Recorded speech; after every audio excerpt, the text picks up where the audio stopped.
नमस्कार, मैं पवन कुमार यादव, सहायक प्राध्यापक राजनीति विज्ञान विभाग, डीएवी स्नातकोत्तर महाविद्यालय सिवान, जयप्रकाश विश्वविद्यालय छपरा। आप लोगों का इस परिचर्चा में हार्दिक स्वागत करता हूं।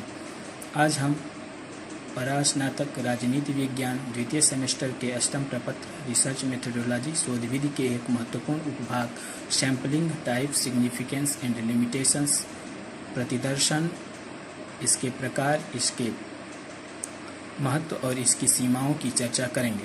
हम जानते हैं कि प्राकृतिक विज्ञानों एवं सामाजिक विज्ञानों की प्रकृति में स्पष्ट विभेद है। जहां एक ओर सामाजिक विज्ञान के अध्ययन की मुख्य विषय वस्तु या मुख्य इकाई मनुष्य एक विवेकशील प्राणी है जो देश काल एवं समाज की परिस्थितियों के अनुसार जिसका व्यवहार परिवर्तनशील है, जबकि दूसरी ओर प्राकृतिक विज्ञानों में अध्ययन की जो मुख्य इकाई पदार्थ है उसकी प्रकृति देश काल एवं समाज की परिस्थितियों के अनुरूप अपेक्षाकृत कम परिवर्तनशील है या बिल्कुल परिवर्तित नहीं होती। इस प्रकार प्राकृतिक विज्ञानों के अध्ययन से में तथ्यों के अध्ययन से जो निष्कर्ष निकाले जाते हैं उनका सामान्यीकरण करके उनका सार्वभौमिकरण किया जा सकता है, जबकि सामाजिक विज्ञानों में जो अध्ययन की इकाइयां हैं उनसे प्राप्त तथ्यों के जो अध्ययन की इकाइयां हैं उनसे जो तथ्य या आंकड़े प्राप्त किए जाते हैं, उनसे जो निष्कर्ष निकाले जाते हैं उनका उस सामाजिक परिप्रेक्ष्य में ही जहां से वे तथ्य या इकट्ठा किए गए हैं उसी परिप्रेक्ष्य में सामान्यीकरण या सार्वभौमिकरण किया जा सकता है। हम जानते हैं कि सामाजिक विज्ञान में जो तथ्य एवं इकाइयां होती हैं या जो आंकड़े होते हैं वे अत्यंत बड़े क्षेत्र में विस्तारित होते हैं। इसके साथ ही उनका जो स्वरूप होता है वह अत्यंत विशिष्ट एवं विभेदीकृत होता है। ऐसी परिस्थिति में इन विभेदीकृत एवं विशिष्ट व्यापक परिक्षेत्र में प्रसारित तथ्यों एवं आंकड़ों से निष्कर्ष निकालना सामाजिक विज्ञान के शोधकर्ता के लिए अत्यंत दुष्कर एवं श्रमसाध्य कार्य होता है। इन कठिनाइयों से बचने के लिए सामाजिक विज्ञान का शोधकर्ता प्रतिदर्शन की प्रविधि का सहारा लेता है। प्रतिदर्शन को समझने से पहले हम इसमें प्रयुक्त होने वाले दो मुख्य संप्रत्ययों को स्पष्ट करना चाहेंगे। पहला यूनिवर्स और पॉपुलेशन, जीव संख्या या जनसंख्या। दूसरा सैंपल अर्थात प्रतिदर्श। पॉपुलेशन से हमारा अभिप्राय किसी भी शोध समस्या से संबंधित समस्त अध्ययन की समस्त इकाइयों से है, अर्थात किसी शोध समस्या में के लिए से संबंधित समस्त व्यक्ति या अध्ययन की समस्त इकाइयां उस शोध समस्या के लिए जीव संख्या होती हैं। उदाहरण के लिए यह जैसे हम बिहार के लोगों के मतदान व्यवहार का अध्ययन करना चाहें तो बिहार में जितने भी मताधिकार प्राप्त व्यक्ति हैं वे इस अध्ययन के लिए जीव संख्या होंगी, किंतु बिहार में सभी मताधिकार प्राप्त व्यक्तियों से आंकड़ों का संग्रहण अत्यंत श्रमसाध्य कार्य है। अतः इस कठिनाई को दूर करने के लिए हम बिहार में मताधिकार प्राप्त लोगों का एक प्रतिनिधिक समूह लेंगे जिनसे हम बिहार के लोगों के मतदान व्यवहार का विश्लेषण कर निष्कर्ष निकाल सकें। मान लीजिए बिहार में 10 करोड़ लोगों को मताधिकार प्राप्त है। अतः यदि हम इस 10 करोड़ लोग तो ये जो 10 करोड़ लोग मताधिकार प्राप्त हैं वे बिहार में मतदान व्यवहार के अध्ययन के लिए जीव संख्या होंगे या जनसंख्या होंगे। यदि इन 10 करोड़ लोगों में से हम 10,000 लोगों का चयन करते हैं जो इन 10 करोड़ लोगों की विभिन्न विशेषताओं के अनुसार इनका प्रतिनिधित्व करते हैं, जैसे इन 10 करोड़ लोगों के धर्म, क्षेत्र, जात, संप्रदाय, जिलों, इन सभी विशिष्टताओं को समाहित करते हैं, तो इन 10 करोड़ लोगों से जो हम 10,000 लोगों को प्रतिनिधियात्मक रूप से चयनित करते हैं, ये लोग इस अध्ययन के लिए प्रतिदर्श कहलाएंगे। अर्थात संपूर्ण जीव संख्या का एक प्रतिनिधियात्मक उपसमूह प्रतिदर्श कहलाता है।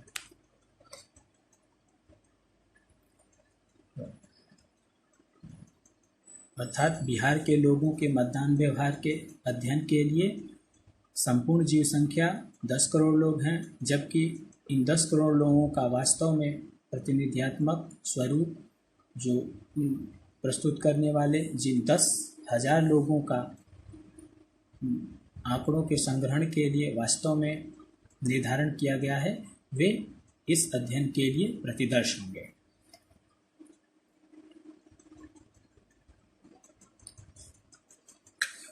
प्रतिदर्श और जनसंख्या में अंतर स्पष्ट करने के बाद अब हम प्रतिदर्श चयन के चरण को स्पष्ट करना चाहेंगे।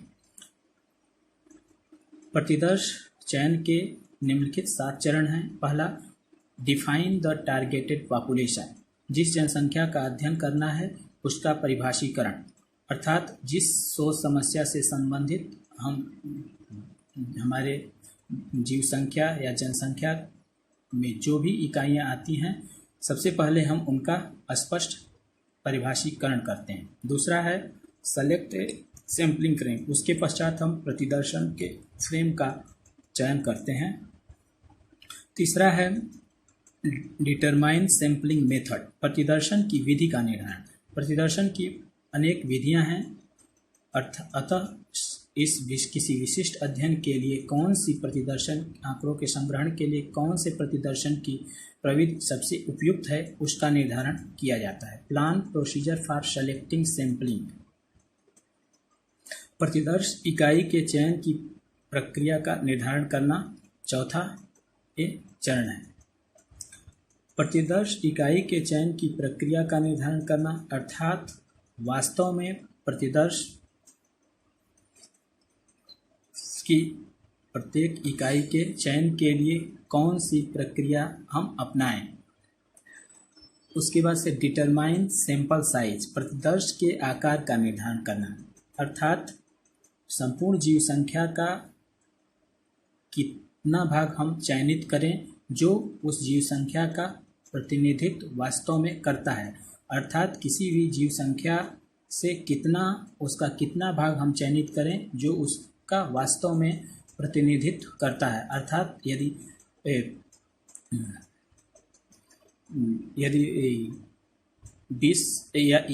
10 करोड़ वयस्क मताधिकार प्राप्त लोगों में से यदि हम 10,000 लोगों का चयन करते हैं तो क्या ये वास्तव में इन लोगों का प्रतिनिधित्व करते हैं या नहीं करते हैं। तो वास्तव में प्रतिदर्श का आकार कितना हो, मतलब कितने इकाइयों को समाहित किया जाए आंकड़ों के संग्रहण के लिए, उसका हम निर्धारण करते हैं। बहुत यदि विस्तृत जनसंख्या है या जीव संख्या के आकार के अनुसार हम प्रतिदर्श के आकार का निर्धारण करते हैं। इसके बाद से सेलेक्ट एक्चुअल सैंपलिंग यूनिट। वास्तविक प्रतिदर्श इकाई का इसके बाद से हम चयन करते हैं। अर्थात प्रतिदर्श के आकार का जब हम निर्धारण कर लिए कि मान लीजिए कि 10,000 लोगों को प्रतिदर्श में लेना है, तो ये वास्तव में ये 10,000 लोग कौन से होंगे जिनसे हम आंकड़ों का संग्रहण करेंगे, अर्थात वास्तविक प्रतिदर्श की इकाई का हम चयन करते हैं। पुनः जब वास्तविक प्रतिदर्श की इकाई का चयन कर लेते हैं, अर्थात हम यह स्पष्ट कर लेते हैं कि किन 10,000 लोगों से हमें आंकड़े इकट्ठे करने हैं, तो हम उन लोगों से आंकड़े या तथ्य प्राप्त करने के लिए फील्ड वर्क क्षेत्र कार्य का संचालन करते हैं और उनसे तथ्यों का संग्रहण करते हैं। प्रतिदर्शन में कोई भी प्रतिदर्श जो चयनित किया गया है, प्रतिदर्श जो लिया गया है, वह प्रतिनिधित्व तो उस जीव संख्या का करता है या नहीं करता है, उसको प्रभावित करने वाले अनेक कारक होते हैं। प्रतिदर्श के प्रतिनिधित्व को प्रभावित करने वाले मुख्य रूप से 3 कारक हैं। पहला सैंपलिंग प्रोसीजर, प्रतिदर्शन की प्रक्रिया, अर्थात प्रतिदर्श के संग्रहण के लिए जो प्रतिदर्शन की प्रक्रिया को अपनाया गया क्या वह उपयुक्त थी, अर्थात सैंपलिंग के लिए जो मेथड उपयुक्त की गई, सैंपलिंग प्रविधि जो अपनाई गई वह सही थी या नहीं थी, प्रशासित करने वाले उपकरण सही थे या नहीं थे, या जो लोग प्रशासित कर रहे थे वे पर्याप्त प्रशिक्षित थे या नहीं थे, या उपयुक्त रूप से लोगों से तथ्य या आंकड़े इकट्ठा किए गए या नहीं इकट्ठा किए गए। इन सब चीज़ें हैं जो प्रतिदर्श के प्रतिनिधियात्मकता को प्रभावित करती हैं। दूसरा है प्रतिदर्श का आकार। यदि जीव संख्या के आकार के अनुपात में प्रतिदर्श का आकार नहीं है तो भी वह प्रतिदर्श प्रतिनिधियात्मक नहीं होगा उस जनसंख्या के लिए।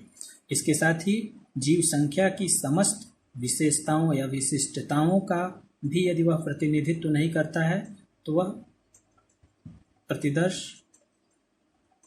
आकार में ऐसा होना चाहिए, प्रतिदर्श का साइज या प्रतिदर्श का आकार इतना होना चाहिए कि वह जीव संख्या की समस्त विशिष्टताओं को समाहित करता हुआ हो और पर्याप्त हो। इसके साथ ही पार्टिसिपेशन और रिस्पांस, तीसरा जो मुख्य कारक है, प्रतिभाग करने वाले लोगों की प्रतिक्रियाएं भी प्रभावित करती हैं प्रतिदर्श के प्रतिनिधित्वात्मकता को। जैसे जो अध्ययन के बहुत से जिन हम 10,000 लोगों से तथ्य एवं आंकड़े इकट्ठा किए हैं, यदि वे अपने धर्म, जाति, संप्रदाय के अपने धर्म, जाति एवं क्षेत्र के अनुरूप यदि विशिष्ट पूर्वाग्रह से ग्रसित होते हुए यदि वे मत प्रस्तुत करते हैं तो इससे भी प्रतिदर्श की प्रतिनिधित्वात्मकता प्रभावित होती है। अब हम बात करेंगे कि वास्तव में सैंपलिंग की ज़रूरत क्या है, प्रतिदर्श की आवश्यकता ही क्या है। पहला, इसका सबसे बड़ा लाभ है कि बड़े आबादी से शीघ्रता से आंकड़े एकत्र करने में हमें इससे आसानी हो जाती है, क्योंकि सामाजिक विज्ञानों में जो बहुत बड़े विस्तृत परिक्षेत्र में आंकड़े फैले होते हैं, उनसे शीघ्रता से एकत्र करने में प्रतिदर्शन की प्रक्रिया अत्यंत सहायक है। इसके साथ ही आधुनिक समय में अत्यधिक गतिशीलता है, जिससे सर्वेक्षण की परिस्थितियां बदल जाती हैं। अर्थात जिस टाइम पीरियड में सर्वेक्षण किया जा रहा है या आंकड़े इकट्ठे किए जा रहे हैं, उस टाइम पीरियड में कुछ ऐसी परिस्थितियां हो सकती हैं जो लोगों के मतों को, लोगों के व्यवहार को प्रभावित कर दें। अतः यदि बहुत बड़े परिक्षेत्र में आंकड़े इकट्ठे किए जाएंगे बहुत बड़े परिक्षेत्र से, तो उसके लिए बहुत ज़्यादा समय की आवश्यकता होगी और उस टाइम पीरियड में बहुत सी अनेक ऐसी परिस्थितियां हो सकती हैं जो लोगों के व्यवहार को प्रभावित कर सकती हैं। तो इस समय की प्रभावशीलता को भी क्या है, सर्वेक्षण की परिस्थितियां न बदलें, इससे भी क्या है कि सैंपलिंग बचाव करती है और सैंपलिंग में कम समय में कम लोगों से आंकड़े इकट्ठा कर लिए जाते हैं, जिससे समय का प्रभाव नहीं पड़ता है। इसके साथ ही इसका एक लाभ यह है कि कम लागत, समय एवं अर्थ दोनों की दृष्टि से क्या है कि सैंपलिंग की प्रतिदर्शन की प्रविधि क्या है कि कम लागत वाली है, कम आर्थिक बजट वाली है। इसके साथ ही चौथा लाभ है कि यदि आंकड़े एवं तथ्यों की विश्वसनीयता की जांच करना हो, यदि कोई व्यक्ति किसी सामाजिक समस्या से संबंधित शोध किया है और यह जांच करना है कि उसने जो शोध किया है उसके तथ्य विश्वसनीय हैं या नहीं, उसके निष्कर्ष, तो उसके तथ्यों एवं आंकड़ों की विश्वसनीयता की जांच भी सैंपलिंग के या प्रतिदर्शन के द्वारा किया जा सकता है। यदि संपूर्ण जीव संख्या से आंकड़े इकट्ठा करके विश्वसनीयता की जांच किया जाएगा तो यह एक समय, श्रमसाध्य एवं दुष्कर कार्य होगा, जबकि सैंपलिंग के माध्यम से किसी अध्ययन के तथ्यों की, निष्कर्षों की विश्वसनीयता की जांच आराम से, आसानी से, जल्दबाजी में की जा सकती है।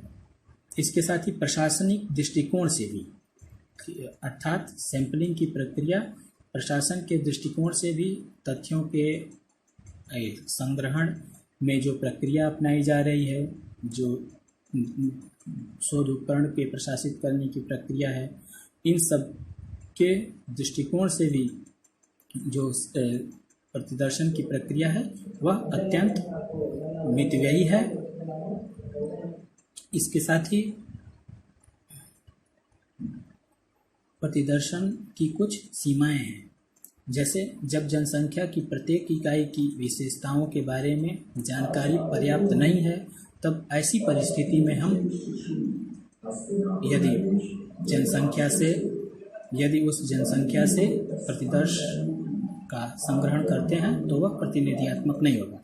दूसरा, यदि प्रतिदर्श की गलत प्रविधि का चयन कर लिया गया है, तब भी क्या है कि यदि प्रतिदर्शन की गलत प्रविधि का चयन कर लिया गया है, तब भी वह उससे जो जीव संख्या से तथ्य एवं प्रतिदर्श चयन किया जाएगा, वह प्रतिनिधियात्मक नहीं होगा। इसके साथ ही प्रशासित करने वाले यदि पर्याप्त रूप से प्रशिक्षित नहीं हैं, तब भी प्रतिदर्शन के माध्यम से जो प्रतिदर्श लिया गया है वह प्रतिनिधियात्मक नहीं होगा। अर्थात लोग प्रशिक्षित होने चाहिए, जो लोग इसको प्रशासित कर रहे हैं या प्रतिदर्शन की प्रक्रिया को कर रहे हैं। जब जनसंख्या की इकाई अत्यधिक परिवर्तनशील होती है, ऐसी परिस्थिति में बड़े प्रतिदर्श की आवश्यकता होती है। अर्थात एक ऐसी जीव संख्या या जनसंख्या जिसके चरित्र में या प्रवृत्ति में अत्यधिक परिवर्तन होता रहता है। ऐसी परिस्थिति में क्या है कि बहुत विस्तृत प्रतिदर्श की आवश्यकता होती है। यदि ऐसा हम नहीं करते हैं तो वह प्रतिदर्श प्रतिनिधियात्मक नहीं होता है। अर्थात अत्यधिक परिवर्तनशील जीव संख्या से यदि हम तथ्यों का चयन प्रतिदर्श के रूप में करते हैं तो हमें अत्यधिक लोगों को इसमें समाहित करना होगा। यह इसकी एक परिसीमा है। इसके साथ ही पक्षपात या पूर्वाग्रह का होना, अर्थात जिन लोगों से तथ्यों को इकट्ठा किया गया है या जो लोग प्रतिदर्श में हैं, वे अपने समाज, देश, काल एवं संस्कृति की पूर्वाग्रहों से कितना अप्रभावित रहे हैं, इस पे भी प्रतिदर्श की प्रतिनिधियात्मकता निर्भर करती है। किंतु मनुष्य एक सामाजिक प्राणी है, वह अपने देश, धर्म, जाति, काल की सीमाओं से के पूर्वाग्रहों से बच नहीं सकता। इसलिए सामाजिक विज्ञानों में यह एक प्रमुख सीमा है कि प्रतिदर्शन की प्रविधि की एक बहुत बड़ी कमी है या एक बहुत बड़ी इसकी सीमा है कि जो भी आंकड़े इकट्ठा किए जाते हैं वे पूर्ण रूप से वस्तुनिष्ठ नहीं हो सकते हैं। धन्यवाद।